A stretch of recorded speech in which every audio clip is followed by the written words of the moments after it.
A paz do Senhor, meus irmãos, seja bem-vindo ao meu canal.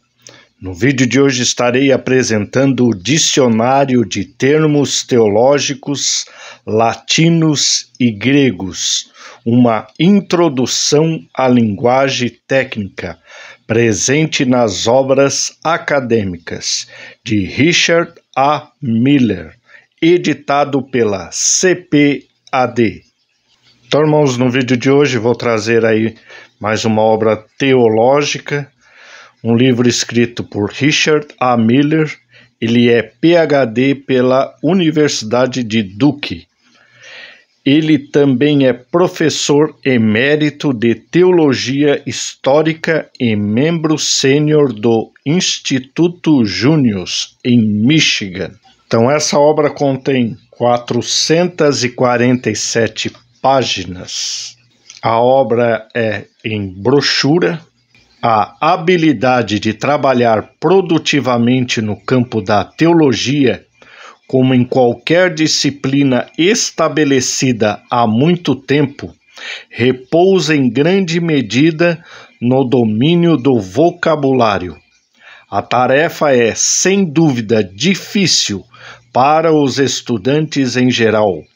Primeiro, a linguagem técnica da teologia ainda aparece com frequência em grego ou latim. Não só a precisão das línguas originais se perde, muitas vezes na tradução para o português, como também muitas das obras padrão no campo da teologia continuam a usar termos latinos e gregos, presumindo que os estudantes já dominam esse vocabulário. Há, no entanto, outra questão que torna a necessidade de tal léxico ainda mais premente. Essa questão diz respeito à herança protestante e à sua apropriação no e para o momento, visando a educação de futuros ministros e professores e ao bem da Igreja. Os protestantes têm ao seu dispor uma riqueza de sistemas teológicos finamente elaborados, não só pelos reformadores, como também pelos seus sucessores, os teólogos e professores do fim do século XVI e século XVII. Esses escritores tardios pegaram as ideias dos reformadores e, com o objetivo de preservar o protestantismo de ataques externos e dissolução interna, forjaram um edifício preciso e tecnicamente detalhado da escola de teologia, denominada agora de ortodoxia protestante ou escolasticismo protestante.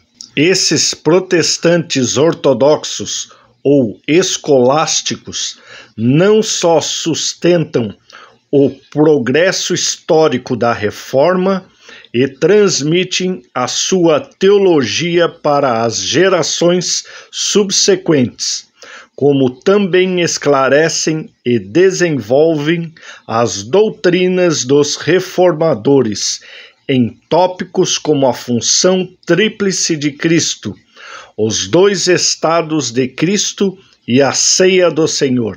As obras desses teólogos é bem descrita por dois termos, escolástica e ortodoxia. O primeiro termo refere-se basicamente ao método e o último à intenção doutrinal ou dogmática. No fim do século XVI e século XVII, os teólogos reformadores e os luteranos adotaram uma abordagem altamente técnica e lógica para o sistema teológico, de acordo com o qual cada tópico ou locus teológico foi dividido nas suas partes componentes, e essas partes foram analisadas e definidas em uma cuidadosa forma proporcional.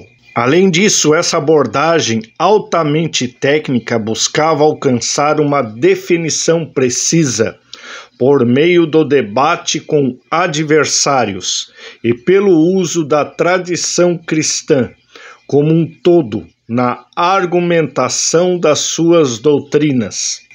A forma do sistema teológico foi adaptada para um modelo polêmico e didático que podia mover-se da definição bíblica para o tradicional desenvolvimento da doutrina, para o debate com os adversários doutrinais do passado e presente e para a resolução teológica do problema. Esse método é corretamente chamado de escolástico, tanto em vista das suas raízes no escolasticismo medieval, quanto em vista da sua intenção de prover uma teologia técnica adequada para as escolas, seminários e universidades. O objetivo desse método, a intenção doutrinal ou dogmática dessa teologia, era prover a igreja com o ensinamento correto, literalmente ortodoxia. Não posso ater-me aqui ao debate sobre a teologia do protestante ortodoxo. Alguns a consideram seca, rígida, além de uma distorção da reforma. Outros, entre eles Karl Barth, declaram que ela é uma fonte rica e abundante de discernimento teológico, considerando-a uma extensão legítima do pensamento dos reformadores.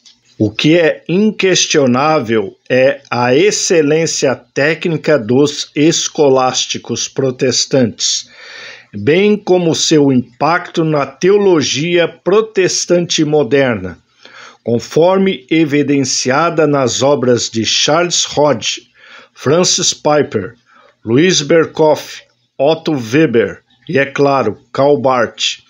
O problema aqui é que a teologia do protestante ortodoxo está apenas parcialmente disponível aos estudantes. O propósito desse dicionário é tornar mais acessível a teologia protestante e os termos utilizados por ela, fornecendo ao estudante não só um incentivo para estudar essa terminologia essencial, mas também como um ponto de entrada para Rebbe, Schmidt e para os magníficos sistemas latinos de autores como Francis Turretin e Johann Wilhelm Bayer. O objetivo desse volume é fornecer um vocabulário teológico introdutório que ajudará os estudantes a superar as dificuldades inerentes nas obras atuais em inglês e português, que usam termos latinos e gregos e até mesmo para passar de alguma forma além do vocabulário dessas obras. Os estudantes usarão esse dicionário com as obras de Rebbe, Schmidt, Piper e Berkhof. Os escolásticos protestantes têm um vocabulário teológico extremamente rico e preciso. Primeiro, eles apoiaram-se na herança da Reforma, particularmente na leitura dos reformadores da mensagem bíblica da salvação só pela graça e da justificação só pela fé. Essa primeira fonte forneceu um vocabulário teológico latino que pegou e modificou termos dos escritores patrísticos e medievais à luz da Escritura. E, além disso, um vocabulário teológico grego do Novo Testamento, que era praticamente inacessível antes do grande desenvolvimento de estudos linguísticos na era do Renascimento e da Reforma. Segundo os escolásticos protestantes, fundamentaram-se, como também o fizeram os reformadores, naqueles termos da era patrística e da Idade Média, que se tornaram a moeda padrão da discussão teológica com os termos que definem a ortodoxia cristológica e trinitária nos símbolos nicenos e calcedônios. Nessa categoria, no entanto, o protestante ortodoxo vai muito além dos reformadores na sua aceitação e uso dos termos. A difícil obra de reconstrução do sistema teológico e de refutação da polêmica dos seus oponentes escolásticos católicos romanos levou a ortodoxia protestante a fazer uma pesquisa patrística detalhada e uma cuidadosa leitura da teologia medieval, com o resultado de que um conjunto mais vasto de termos técnicos dos pais e dos mestres medievais aparece no sistema destes do que nas obras dos reformadores. Terceiro, o protestante ortodoxo, no processo de desenvolver sistemas e de chegar a um acordo mais pleno que os reformadores com a tradição da Igreja, fundamentou-se no vocabulário filosófico dos pais e mestres medievais. Aqui, em especial, o protestante ortodoxo manifesta uma preocupação em ampliar e desenvolver as capacidades técnicas da sua teologia, mas não à custa do discernimento dos reformadores.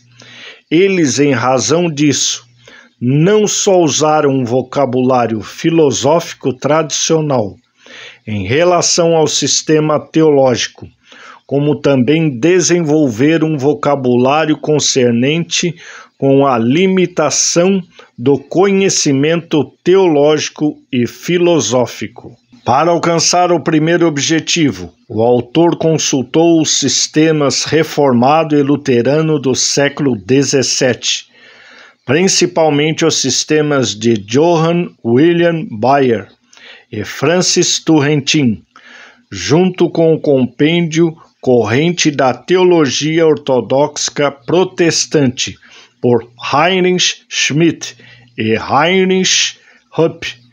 O autor extraiu todos os termos técnicos de Schmidt e Höpp, revisando e modificando quando necessário, com base em Bayer e Turretin, para alcançar o segundo objetivo. Também ele trabalhou com os sistemas de dois expoentes padrão da ortodoxia luterana e reformada do século XX, Francis Piper e Louis Berkhof.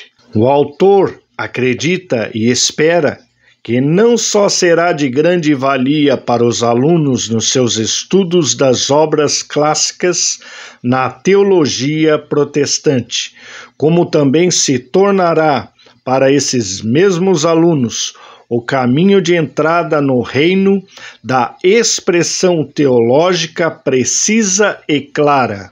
Então, irmãos, vimos nesse vídeo o dicionário de termos teológicos latinos e gregos de Richard Miller, editado pela CPAD. Não esqueça de deixar o seu comentário, se inscrever no nosso canal e deixar o seu like.